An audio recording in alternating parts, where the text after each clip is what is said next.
कांद्याला किमान 2,000 रुपये प्रति क्विंटल हमीभाव जाहीर करावा आणि सध्याच्या नुकसानीची भरपाई म्हणून प्रति क्विंटल 1,500 रुपये अनुदान द्यावं अशी मागणी राष्ट्रवादी काँग्रेस शरद पवार पक्षाचे नेते जयंत पाटील यांनी मुख्यमंत्र्यांकडे केली. पत्र लिहून त्यांनी ही मागणी केली.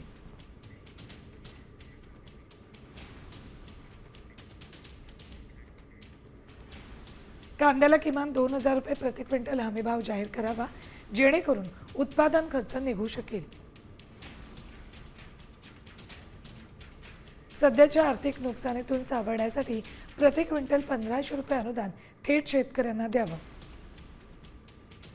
आंतरराष्ट्रीय बाजारपेठेत भारतीय कांद्याची पत टिकवण्यासाठी दीर्घकालीन आणि स्थिर निर्यात धोरण राबवावं.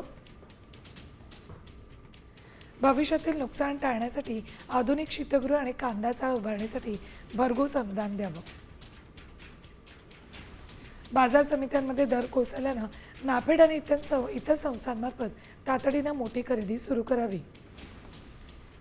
जयंत पाटलांनी कुठल्या महत्त्वाच्या मागण्या या पत्राच्या माध्यमातून मुख्यमंत्र्यांकडे केल्यात त्या ग्राफिक्सवर बघितल्या.